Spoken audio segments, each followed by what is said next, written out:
There have been 113 Knights of the Kingsguard in A Song of Ice and Fire history, I think. My counting skills aren't great. This includes the named Kingsguards, the unnamed Kingsguards, the famed Kingsguards, the fake news Kingsguards, and even the Rainbow Guard and the Queen's Guard. I'll be using this custom tier list, and I'll be going chronologically by each new king. The Kingsguard began during Aegon the Conqueror's reign, after some Dornish assassins almost lived up to their job description. Queen Visenya saved Aegon and told him that his personal guards were not enough. Visenya whipped out Dark Sister and cut her brother-husband across his cheek before his guards could react, thus proving her point that an elite order of knights was necessary. Visenya established the Kingsguard and modeled their vows after the Night's Watch. These knights must forfeit all other duties to serve only their king until the day they die. Visenya chose 7 knights because they ruled the 7 kingdoms, and there are 7 aspects of the faith of the 7. First, let's get all the name drops out of the way. There are 18 Kingsguard for which we don't know when they lived or which king they served.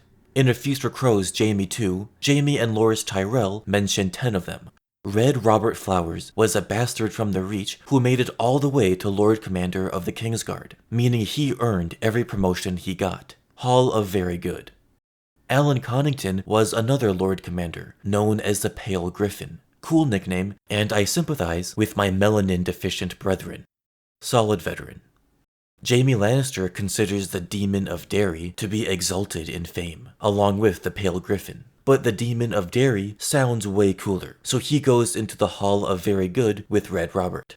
Now for the remaining 15 name drops. Rolland Darklyn and 2 of his unnamed kin combined for 3 out of 7 Darklyns in Kingsguard history. Rolland was the youngest to ever wear a white cloak, before Jaime was given the honor at age 15. But Rolland also died an hour after joining the Kingsguard, because he joined in the middle of a battle. So that kind of washes out the impressiveness factor. He's mid, and the other 2 Darklyns might as well be fake news. Then there's 3 who have some of the most badass fantasy names in the series. Greatheart, Neveryield, and the White Owl. House Mertens is one of my favorite lesser houses in the books, but they're all legends and belong in the Hall of Very Good. On the other hand, or perhaps I should say, on the open hand, we have Giles Greycloak and Oroville the Open-Handed. Giles was a traitor, and Oroville was a coward, and both are a waste of space. Tom Costain might be the Tommen Costain who fights at the tourney of Ashford Meadow in The Hedge Knight, although he doesn't appear in the actual novella. He appears just in the Roll of Arms section of the graphic novel. Tom Costain was called Long Tom because he served in the Kingsguard for 60 years. If he is this sort of canon Tommen Costain from The Hedge Knight, he could have impressed Prince Maegor or Aegon, who then convinced King Daeron to name him to the Kingsguard, for which he would have served from around 209 to 269 AC, ending in the middle of Aerys II's reign. The next 5 name drops come from A Feast for Crows Brienne IV, along her travels with Nimble Dick Crab, that really encapsulate the reason I love Book 4 so much. Anyway, Nimble Dick says there were 3 knights from House Crab who served on the Kingsguard, 2 of which, Rupert and Clarence the Short, are unknowns. Their existence, as far as we know, rests solely on the reliability of Nimble Richard, who's the right kind of slimebag who'd knowingly spread fake news. There's also 3 unnamed Kingsguard from houses Cave, Hardy, and Pine, and all 3 are from the same peninsula, Cracklaw Point, as Nimble Dick. His word is crab paste. Last, and very least, we have Serwyn of the Mirror Shield, who actually lived in the Reach during the Age of Heroes, which was like 10,000 years before the Kingsguard was created. It said he used a really shiny shield to slay a dragon named Urax and saved a princess named Daenerys from giants. The singers are either wildly incompetent or knowingly spread false information as part of a Maester-organized psyop to become the thought police of Westerosi society. I'll let you be the judge, but Serwyn is why the fake news category exists. Can't trust the lamestream media, even in my fantasy books about dragons and trees. Here are the first 7 Kingsguard, all sworn to Aegon the Conqueror. Corlys Velaryon was the first Lord Commander ever, and is the namesake of his great-great-nephew, the Sea Snake. He also might have been Aegon's cousin, or maybe uncle. We don't know how Aegon's mother, Valenna Velaryon, fits into the Velaryon family tree, so Corlys might have been a nepotism hire. Halla very good regardless. Addison Hill became Lord Commander after Corlys. He was a bastard from House Swift in the Westerlands. For the same reason as Red Robert Flowers, the bastard goes into the hall. Robin Darkland was the first of the 7 Darkland Kingsguard, and we know nothing about him except his nickname was Dark Robin. This does imply the existence of a Light Robin, although George has not made one. You're a growing boy and you need your nutrition. Hamburgers. Because of this lapse in lore, Dark Robin is mid. Also, he's just a ripoff of Dark Star, who was created and nicknamed 9 years before Dark Robin. Richard Root's family has a cool sigil, Veteran Tier. Gregor and Griffith Good were the first of 2 sets of Kingsguard brothers, but they're just NPCs. We don't even know where House Good is from, or what their sigil looks like. Don't trust them. Waste of space. Lastly, Humphrey the Mummer. He was just a low-born hedge knight before Visenya raised him to the Kingsguard, and his nickname implies he held a second job acting in plays. We know that Queen Rhaenys liked to hire bards, singers, and mummers, so maybe Humphrey was one of Rhaenys' favorites before she died. My headcanon is that Humphrey was known around the Aegon fort, and Aegon and Visenya chose him for the Kingsguard as a reward for making Rhaenys happy. For putting that pleasant thought into my head, Humphrey was a solid bloke. The only new Kingsguard we read about for King Aenys was Renly Baratheon, a son of Orys Baratheon, and thus Aenys' half-cousin, probably. It's speculated George Martin has decanonized him. In the original Sons of the Dragon, Renly saved Aenys from an assassination attempt by the Faith Militant. This was actually not very based at all, since Aenys was a cowardly fool. So Renly would go in the Waste of Space tier, but he might actually just be fake news. These 8 served throughout Maegor the Cruel's reign. Davos Darkland raised an army of 5,000 men to fight Maegor's nephew, Aegon the Uncrowned. He blocked Aegon's path and forced him to make a mad charge, resulting in his death by Balerion. But Carl Corbray ended Davos Darkland with Lady Forlorn. He was equal parts capable and killable, so I hereby sentence Davos to mid. When the Dowager Queen Alyssa Velaryon escaped King's Landing, she left her son Viserys behind. I made my family disappear. Sir Owen Bush brought him to Maegor. Maegor had Tyenna torture him for information, and Viserys died, thus making Owen Bush an accomplice to child murder, even though he did try to protest Maegor in the smallest way that wouldn't get him killed. Owen's partner in crime was Sir Maladin Moore. They both might have been involved with Cerys Hightower's death, and Maladin was present when Maegor killed his wife Tyenna. Owen was murdered outside a brothel with his own manhood stuffed in his mouth, while Jaehaerys gave Maladin the death penalty for his involvement in Tyenna's murder. They might have just been following orders, but so did the Nazis. They're wastes of space.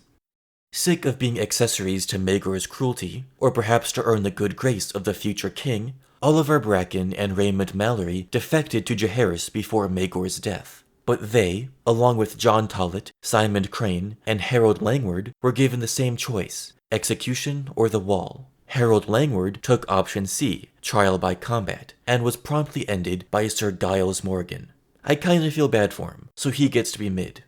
The rest joined the Night's Watch, where Bracken and Mallory actually started a rebellion that had to be put down by Lord Walton Stark. Bracken was killed, while Mallory fled beyond the wall. Lord Stark chased him, killed 2 giants supposedly, and then died, whereas Mallory got eaten by cannibals. These guys all suck. Jaehaerys had a clean slate, and held a tourney to decide who got to join his new Kingsguard. Jaehaerys' first 7 were these guys, and we read that never again did any Targaryen king possess a Kingsguard who could equal Jaehaerys' first 7. Giles Morgan was the first, and the Lord Commander, a reward for killing Harrold Langward. He helped Jaehaerys secretly marry his 13-year-old sister, defended Alysanne at Jonkil's pool, went on diplomatic missions to Braavos. He was one of Jaehaerys' closest allies for over 30 years. So too was Joffrey Doggett, the second of Jaehaerys' Kingsguard. The Red Dog of the Hills initially fought the Targaryens with the Faith Militant uprising. He was so respected amongst the small folk that he led 2,000 men, and essentially ruled the Golden Tooth unofficially. Normally I can't stand religious zealots, but this story is just too good to pass up. In Old Town, once Jaehaerys received the High Septon's blessing, and it became clear the war with the Faith Militant was over, Joffrey Doggett met the young king and asked for him to reinstate the Faith's right to bear arms. Jaehaerys refused, saying, "The Faith has no need of swords. They have my protection, the protection of the Iron Throne." But instead, he offered Joffrey Doggett, his former enemy, a place on his Kingsguard. The Red Dog drew his sword and laid it at Jaehaerys' feet. He faithfully protected the royal family for the rest of his life. I'm only admitting 7 knights to my highest tier, the 7 I'd choose if I was king. I have no patience for religious zealots, so Giles Morgan is a generational talent, while Joffrey Doggett enters the Hall of Very Good. Lawrence Roxton helped guard Jaehaerys when he confronted Rhaegar Baratheon after his coup to make Rhaenyra the queen. A few years later, he was unhorsed by future legend Ryam Redwyne in a tourney. Solid vet. Lucamore Strong also got wrecked by Ryam in the same tourney, and he was the one who carried Aeria off Balerion. Behind the scenes though, Lucamore the Lusty had 3 secret wives, neither of which knew about the others, and a total of 16 children. He was castrated and sent to the wall. For breaking both his Kingsguard vows and his marriage vows, Lucamore is a waste of space. Besides Lawrence Roxton, these were the other 4 champions of Jaehaerys' tourney, and were all awarded with white cloaks. Victor the Valiant used to be a sworn sword of House Royce, and Willem the Wasp had served the Smallwoods of Acorn Hall. Sam Good of Sour Hill was 63 and missing an eye when he was given a white cloak, the eldest of all the champions. He helped train Jaehaerys, and took his son Balon to visit Balerion the Black Dread. It was probably Sour Sam who gave the prince his nickname, Balon the Brave. But when a plague called the Shivers came, both Sour Sam and Victor the Valiant died. Victor was mid, but Sour Sam is the very definition of a solid veteran. After Aeria escaped on Balerion, Jaehaerys sent Willem the Wasp to Pentos, because he heard Balerion was spotted there, but it was a trap laid by brigands. The Wasp was the last of his party to die. Mid. Pate the Woodcock was personally knighted by Joffrey Doggett, and when Rhaegar Baratheon opposed Jaehaerys' secret wedding to Alysanne, Pate told him, "They might kill us, but you will be the first to die, my lord. You have my word on that." In the literature of Corianne Wild, she claims to have bedded both King Jaehaerys and Pate the Woodcock, in an effort to break up the young royal marriage, and Archmaester Gildane thinks there may be some truth there. Pate is mid, but I'm boosting him up a tier for his nickname. Robin Shaw, Ryam Redwyne, and Clement Crabbe round out the rest of Jaehaerys' Kingsguard. We know literally nothing about Shaw, except that he was a replacement when Sour Sam and Victor the Valiant died. He is nothing more than a name, and may as well be fake news.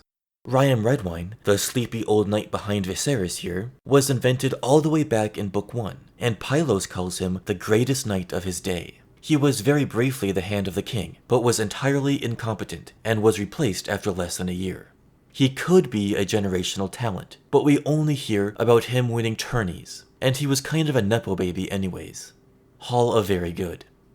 Clement Crabbe is the one crab we know for a certainty Nimbledick wasn't lying about, and he once broke 30 lances against Ryam Redwyne in a tourney, which was called the finest display of jousting in history. Solid veteran. Viserys I was perhaps the least deserving of his legendary Kingsguard, although none of them was able to convince the dummy to not let a civil war happen. When a child plays with matches and burns down the house, do you really blame the kid or the parents in charge? Harrold Westerling was Lord Commander after Ryam Redwyne died, and that's all we really know. In the books, he died before the Dance of the Dragons even began, and in the show, the writers make him refuse to serve Aegon or Rhaenyra, even though he specifically states he'll only serve when there's a king. Aegon's been coronated, Rhaenyra's been crowned, and Harrold Westerling is apparently a deserter. For HBO wasting Graham McTavish's time, Harrold Westerling is a waste of space. Replacing Harrold as Lord Commander was Criston Cole. This part has House of the Dragon spoilers, so skip here if you want. Cole was one of the best fighters of his era, knocking down the Rogue Prince and Dark Sister with his Morningstar in a tourney. He had some sort of falling out with Princess Rhaenyra, killed the first man in the Dance of the Dragons, and then actively convinced Aegon II to usurp the throne, thus becoming known as the Kingmaker. He was raised to Hand of the King, and promptly died at the Butcher's Ball. Jaime Lannister says that Criston embodied the very best and the very worst of what a Kingsguard can be. Very good. Eric and Eric Cargill are the second set of Kingsguard brothers. During the dance, Aeric sided with Aegon, and Eric sided with Rhaenyra. They still loved each other, but Criston Cole made Aeric infiltrate Dragonstone and take revenge for blood and cheese. Eric caught him, they dueled, and they both died. Solid story. Willis Fell and Rickard Thorne sided with Aegon, and helped his family escape during the fall of King's Landing. Fell was tasked with bringing Princess Jaehaerys to safety in Storm's End, while Thorne took Prince Maegor to the Hightower army. Thorne was discovered at Bitterbridge and torn apart by a mob, along with the prince. Fell was successful, brought Jaehaerys back to the Red Keep after Aegon II died so that Aegon III could marry her, and was even raised to Lord Commander. He was also a staunch feminist, voicing his support for Rhaena as Aegon's heir, since she had a dragon. Fell eventually died from the winter fever, and both he and Rickard Thorne are remembered as false knights. I remember them as mid. Steffon Darklyn and Laurent Marbrand took Rhaenyra's side, so they're both the objective heroes for supporting Rhaenyra the Peaceful. In the books, Darklyn's the one who smuggles Jaehaerys' crown out of the city to bring to Rhaenyra, and became the first Lord Commander of her Queensguard, but he got cooked by sea smoke. Marbrand replaced him, but died by mob during the riots of King's Landing. I have sympathy for Steffon Darklyn, so he gets veteran tier, but Laurent Marbrand advocated for the deaths of Adam Valerion and Nettles. He can get blasted into space. Please like and subscribe if you agree. The rest of Rhaenyra's Queensguard included these guys. Harrold, Glendon, and Lorith were 3 out of the 7 who rode to save Prince Joffrey from the Dragon Pit. They failed, and Glendon Good had a bad time. He was set on fire and then torn apart by a mob. He died. After Rhaenyra fled King's Landing, Lionel Bentley was killed defending Rhaenyra from some outlaws. He was brave, and he was mid. Harold Dark convinced the Darklands to smuggle Rhaenyra into Duskendale, from which point they sailed to Dragonstone. Dark, Redfort, and Lansdale were all killed by Alfred Broom and Aegon's men. Redfort was kind of a waste of space, but Dark helped somewhat, and Lansdale killed 2 guys before finally dying as the last of Rhaenyra's Queensguard. They're mids. Marston Waters and Giles Belgrave were named to Aegon's Kingsguard. Giles was with the king when he drank the poisoned wine, and accepted his execution like a man from Cregan Stark. For being humble and for having the honor of dying by ice, Giles Belgrave is mid. Marston helped Aegon reach Dragonstone, and actually saved Baela's life when Alfred Broom was about to kill her. He was sent to Essos to hire sellswords at the end of the war, and by the time he came back, Aegon was dead, and there was a new Aegon. Aegon III never forgave Marston for standing aside and watching as Rhaenyra was fed to Sunfire. Later, Marston was tasked with rounding up all the rogue heirs for their alleged financial crimes, but Aegon hid with Viserys and Vizzy's wife Laura Rogear inside Maegor's holdfast. Honorably, Marston refused to storm the castle and raised his sword against the king he swore to protect. But he was kind of a well-intentioned idiot. He died in the ensuing chaos, and I honestly feel bad for him. He was a bastard who rose to Lord Commander of the Kingsguard. He tried his best to protect both Aegons, and he deserves to be in the Hall of Very Good. Mervyn Flowers was the one who killed Marston, and he was named to the Kingsguard along with Amory Peake. They were both stooges of the corrupt Lord Unwin. Amory was killed by Sandok the Shadow, who was protecting Aegon, Viserys, and Lara during the Secret Siege. Mervyn Flowers tried to flee after killing Marston Waters, but he was beaten to death. For being hired by Unloose Peak, these two are wastes of space. Before all that, Regis Groves was sent to retake Harrenhal and deal with Alice Rivers. His party was defeated, and some say that Alice used magic to explode Regis's head, while others say a crossbow bolt got him in the eye. Regardless, he died, but I'll stick him in mid-tier. When Alice told him to bend the knee to her supposed son via Aemond One-Eye, Regis said, "I do not kneel to bastards, much less the base-born whelp of a kinslayer and a milk cow." After Marston Waters, Mervyn Flowers, and Amory Peake all died, these 3 were hired to replace them. Reynard Ruskin was already a White Cloak, but he was imprisoned inside Maegor's holdfast during the Secret Siege. Reynard became Lord Commander after Marston died, so he can be mid. but the others are simply name drops who don't do anything, despite the fake news media trying to convince us they matter. During his regency, Aegon gave white cloaks to Robin Massey and Robert Darklyn, but the decision was reversed by Unwin Peake, who said Aegon was too young to name his own Kingsguard, and Peake installed his cronies instead. Massey was killed by Tassario the Tiger, another one of Unwin's men, in a private dispute. Darklyn presumably just went back to Duskendale. They are wastes of space, but they could have been so much more. Much later in the Dragonbane's reign, Joffrey Staunton was riding with a young Prince Aegon the Unworthy in the Riverlands, when the prince met the hot wife of a blacksmith. Aegon purchased her for 7 gold dragons, and threatened to make Joffrey Staunton kill them if they refused. For being an accomplice to sex trafficking, Staunton is a waste of space. I'm running out of room here, gonna have to double up. However disappointing the king found Aegon, he must have been equally proud of his other nephew, Aemon. He was such an insane fighter that he was granted Dark Sister as a teenager, and joined his uncle's Kingsguard at the age of 17. Aemon the Dragon Knight is one of the noblest knights to ever live, although apparently he was a worse swordsman than Cregan Stark, because the Starks have main character syndrome. He took a poisoned arrow in Dorne for Daeron the Young Dragon, and was imprisoned in a cage floating above a viper's pit for Baelor the Blessed, and carried Baelor by himself out of Dorne to safety. He loved his sister Nerys, perhaps a little incestuously, or maybe just platonically, and did all he could to protect her from their brother. Despite Aegon the Unworthy's terribleness, which included spreading rumors that Aemon was the illegitimate father of the heir, Daeron, Aemon the Dragon Knight was true to his honor, and died defending this worthless sack of cotton candy from assassins. Aemon the Dragon Knight was a generational talent. From the reigns of Daeron the Young Dragon through Aegon the Unworthy, we only know of 2 Kingsguard in addition to Aemon the Dragon Knight. Olyvar Oakheart died defending Daeron in Dorne, along with 3 other unnamed Kingsguard. Daeron did die in Dorne, so Oakheart kinda failed. The other 3 aren't even worth discussing. Terence Toyne joined Aegon IV's Kingsguard, but he fell in love with one of Aegon's 9 mistresses, Bethany Bracken. They were discovered in bed together, so Terence was slowly tortured to death while Bethany watched. Out of pure sympathy and respect for making Aegon mad, even though he did break his vows, Terence Toyne is mid. Here are the only 4 Kingsguard were given from the reigns of Daeron II through Maegor I. Gwaine Corbray wielded Lady Forlorn, and used it in an hour-long duel against Daemon Blackfyre. Eventually, Daemon won, cutting through Corbray's helm and blinding him. Daemon tried to help the wounded Gwaine get to the maester's tent, but he presumably died.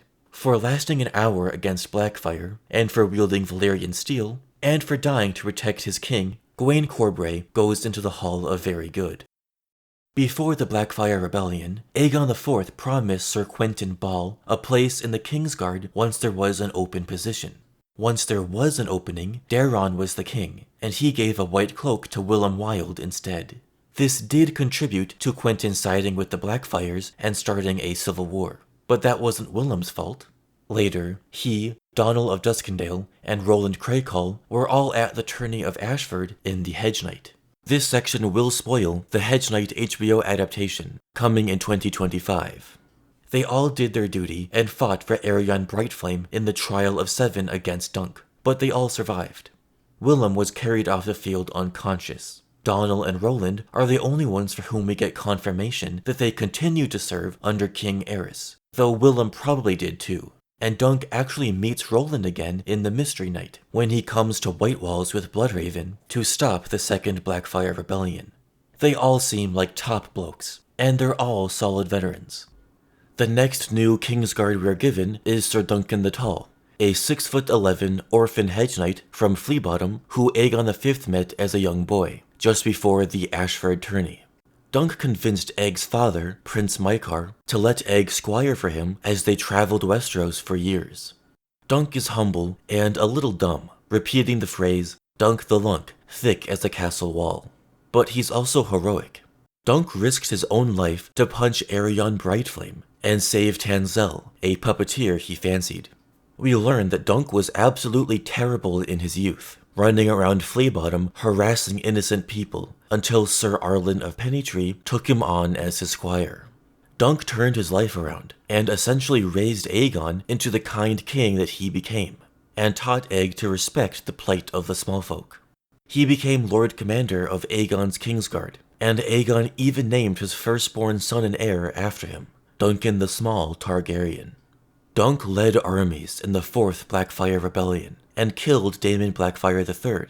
He defeated Lionel Baratheon, the Laughing Storm, in a trial by combat when the Stormlands briefly rose up against King Aegon. Eventually, a 16-year-old Barristan Selmy bested Dunk in a tourney and earned his knighthood. Duncan died at the tragedy of Summerhall, an event clouded in mystery, prophecy, and sorcery. We only have fragments of information, but it's clear that Dunk acted heroically, potentially saving Princess Rhaenyra, who was pregnant with Rhaegar, giving birth as the castle burned. My favorite theory is that Dunk watched as Aegon, the little boy who was his squire, and who grew into a brave and kind king, slowly became obsessed with obtaining dragons, and his obsession resulted in this failed dragon hatching attempt at Summerhall. It killed many people, including Aegon and members of his family, who might have been there as human sacrifices for blood magic. If Dunk hadn't been at Summerhall, Rhaegar, Daenerys, and Jon Snow may never have been born. He's an easy generational talent. We've now reached the period of Robert's Rebellion, in which the Mad King fumbled some of the best Kingsguard knights of all time because of his gross ineptitude. The first of two who died before the war was Gwaine Gaunt, who was killed at the Defiance of Duskendale by the uncle of this fool from Game of Thrones. He was unable to protect Aerys, or prevent him from falling into Dennis Starkland's obvious trap, so Gwaine is a waste of space. Harlan Grandison died 2 years before the rebellion from old age, probably having served since the reign of Aerys or Maegor. A Kingsguard never retires. He either dies in service, or his sworn brothers pick up his slack once he gets old. For being so old, and getting replaced by literally the youngest to ever do it, Harlan Grandison is mid. Prince Lewin Martell, uncle of Doran, and Jonathor Derry both died at the Battle of the Trident. Lewin was allowed to keep his royal style, and he commanded an army of 10,000 Dornishmen before falling on the Trident. Oberyn was furious at his uncle's and sister's deaths, and almost raised up Dorne in rebellion before Jon Arryn calmed him down. Lewin was a Dornishman, and couldn't reasonably be expected to never have sex again. His paramour was an open secret amongst his sworn brothers, that even Barristan Selmy knew about and didn't say anything. This tells us that Lewin was so immensely respected that no one cared he broke his vows. Solid veteran. Jonathor Derry was the ultimate stickler for the rules. When he and Jaime stood outside the door and listened as Aerys raped his sister wife Rhaenyra, Jaime wanted to burst in and save her, but Derry stopped him. For being a good guy who just followed orders, I'm glad Jon Derry died at the Trident, and he's a waste of space. Jaime Lannister was the opposite, a bad guy who stopped following orders. He was also one of the greatest swordsmen alive, and Brienne of Tarth believed there was no knight in the Seven Kingdoms who could have stood against him. Of course, Brienne herself put up a fight against Jaime, but he was weak and in chains. He learned about chivalry and what it means to be a knight from legends like Arthur Dane, Barristan the Bold, and the White Bull, although Jaime constantly broke his vows to have incestuous sex with his sister. That's about the only thing he learned from the Mad King. Jaime killed the first king he served, and cuckolds the next, but in both instances he was incredibly based to do so. Over time, Jaime realizes that he's a monster, and for the first time in his life, he turns Cersei away, the greatest toxicity in his life. For acting like a human being despite all his objective negative qualities, and for being one of George Martin's greatest characters ever written, Jaime Lannister is a generational talent. Oswell Went, Gerald Hightower, the White Bull of Oldtown, and Arthur Dane, the Sword of the Morning, all died at the Tower of Joy. Oswell was probably conspiring with his brother, the Lord of Harrenhal, and with Prince Rhaegar, to use the tourney of Harrenhal as an excuse to gather lords in favor of deposing the Mad King. At the Tower of Joy, he drops a seriously cold line of dialogue. Ned says, "I looked for you on the Trident." "We were not there," Sir Gerald answered. "Woe to the usurper if we had been," said Sir Oswell. Geralt Hightower was the Lord Commander, and he led the royal army during the 5th Blackfyre Rebellion. He stood witness as the Mad King burned Rickard Stark alive, while Ned's brother Brandon strangled himself trying to reach him. Afterward, Geralt told Jaime that you swore a vow to guard the king, not to judge him. Jaime says that Geralt was a better man than him, and loyal to the end. Of course, Geralt was loyal to Rhaegar, not his king. For choosing Rhaegar over Aerys, Went and Hightower are in the Hall of Very Good. Sir Arthur Dayne is widely held to be the greatest knight of all time, and I think he exemplifies the 3 core tenets of knighthood perfectly. First, he was the greatest swordsman of his era, perhaps the greatest to ever wear a white cloak. Second, he was the very picture of chivalry, defending the weak, protecting the innocent, and obeying his king, or prince if said king is a maniac. Third, and most importantly, he had one of the cooler swords in all of fantasy. Dawn is essentially George Martin's Excalibur. Oh, it's the sword in the stone! A magical, shining sword made of mysterious space rock. Not just any Dane may wield it. By some undisclosed method of choosing, only the most worthy can become Sword of the Morning. At the Tower of Joy, it was 7 against 3, and Arthur Dayne was the last Kingsguard standing. Holy Jesus. What the fuck is that? He might have killed them all, including Ned Stark, if not for Howland Reed and his 725 double-barrel shotgun. For being one of my favorite characters in the whole series, and for giving his life to defend Lyanna and Jon, Arthur Dayne is the easiest generational talent on the board. Jaime and Barristan were the only Kingsguard knights to survive Robert's Rebellion, and were given pardons to serve the new king. Barristan was the finest swordsman in the 7 Kingdoms during his youth, and even as an old man, he'd give Jaime a run for his money, and he'd carve through the 5 of them like a dagger cuts cheese.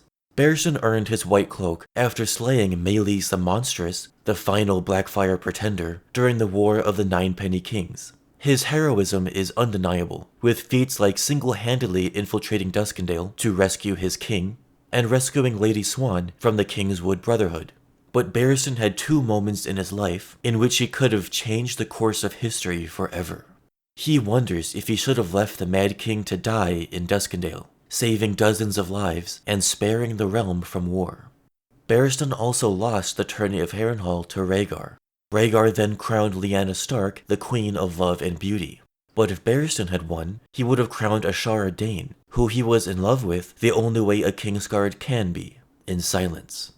Barristan gets fired by Joffrey for being too old, so he finds honor in crossing the sea to serve Daenerys. Barristan is a legendary fighter, an earnest man, and a generational talent. The rest of Robert's Kingsguard kind of sucked. Boros Blount was short, bald, and fat. He was defeated by Jorah Mormont in the tourney at Lannisport.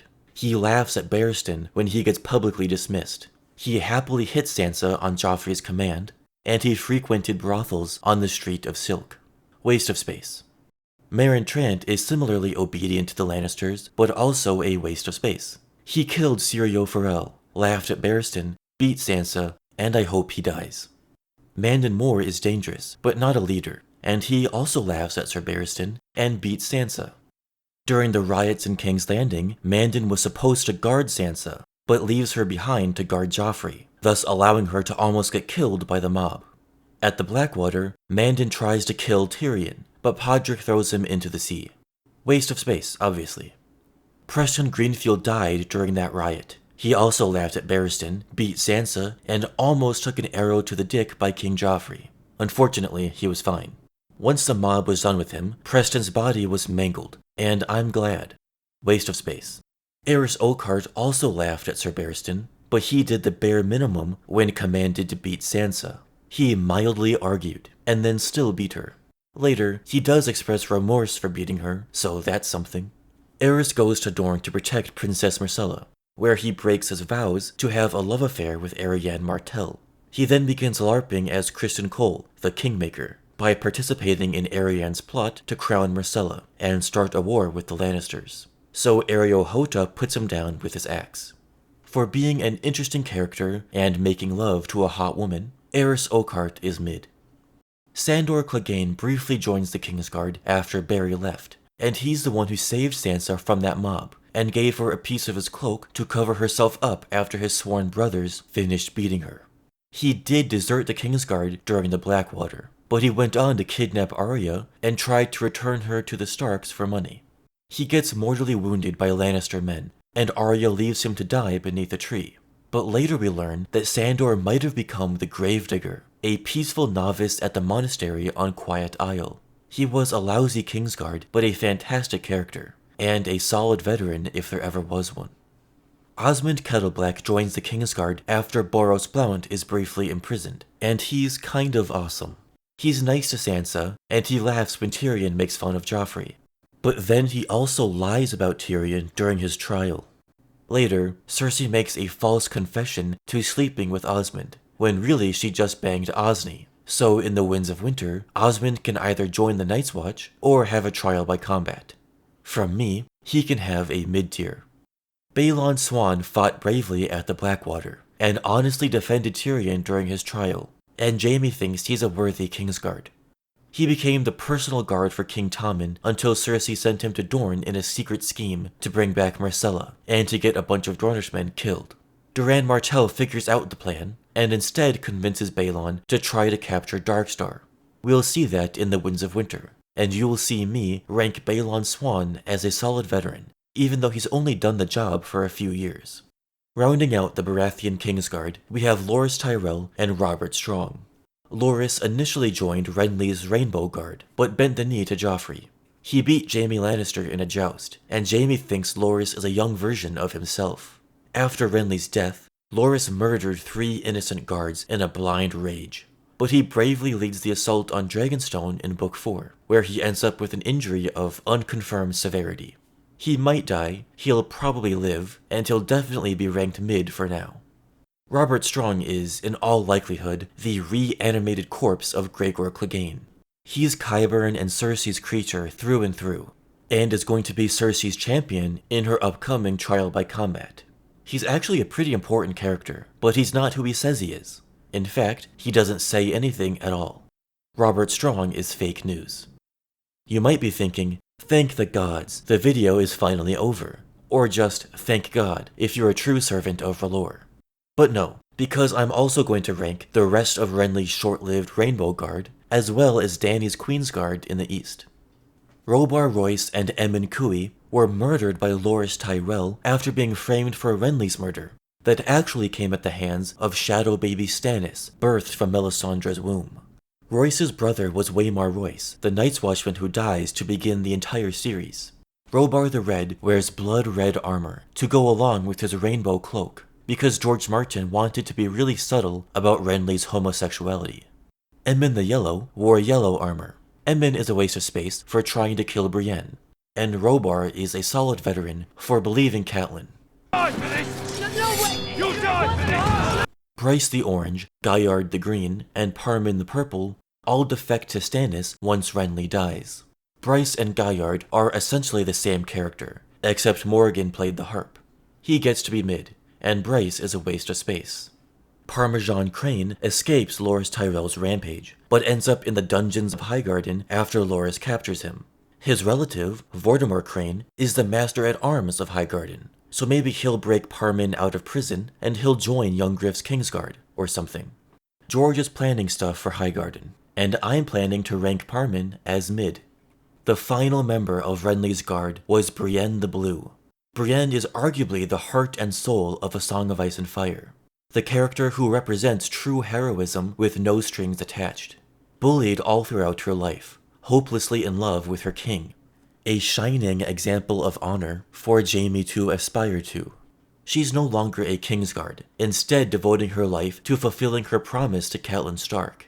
She's also one of the best fighters alive, defeating Loras Tyrell in a melee, and holding off 7 men trying to kill her so she could protect some children. Brienne of Tarth is my 7th and final generational talent. Also, George Martin has confirmed that Brienne's ancestor was Sir Duncan the Tall. His iconic shield somehow ended up at Tarth, and Brienne uses that design for herself. So they're the only 2 of my 7 who are related. Now let's rank Dany's remaining Queensguard. Jorah Mormont was the first, and he is incredibly kind to Dany, and would certainly die for her if need be. But he spied on her for Varys the Spider, and he's a disgusting creep who stared at her boobs and kissed her without consent. Good character, awful person, waste of space. Dany's 3 Dothraki blood riders, Aggo, Jogo, and Rakaro, also technically join her Queensguard. They're all extremely protective of Dany, and all 3 ride through the Red Waste until Jogo discovers Qarth. Aggo and Rakaro are currently scouring the Dothraki Sea in search of Dany, while Jogo was sent over to the Yunkai army as a noble hostage. While not traditional Kingsguard, I love them all, and I'll give Jogo the slight edge because he was the first to submit to Dany, and he's about the same age as Daenerys, and I kind of wanted them to fall in love. Jogo gets inducted into the Hall of Very Good, and Aggo and Rakaro are solid veterans. Finally, we have Strong Belwaz, a former pit fighter in Meereen. He's a very good protector, Barristan trusts him, and Strong Belwaz is hungry. Strong Belwaz will eat now. The final Kingsguard on my board belongs to young Griff. Raleigh Duckfield comes from the Reach, where he broke both of Lord Caswell's son's arms when Caswell stole his longsword. He fled to the Golden Company and eventually joined up with Jon Connington and helped train Aegon Targaryen, Rhaegar's supposed secret son. I mean Rhaegar's other supposed secret son. Aegon personally names Duck to his Kingsguard, believing he would die for him if need be. He's a cool character, but only a blindingly adequate knight, according to Jon Con. That's just a synonym for the middest of the mid. I did promise you some stats at the beginning of this. The house with the most Kingsguard in history are the Darklands of Duskendale, with 7, followed by the Crabs and Goods, who are credited with 3 each. The region of Westeros that produces the most Kingsguard is the Crownlands, with 29 total Kingsguard out of 113. Followed by the Reach with 16, and the Stormlands with 15. Let me know in the comments if there's anybody I missed, and feel free to call me bad names if you disagree with my list. Who would you choose to be your 7 Kingsguard? Thanks for watching and subscribing.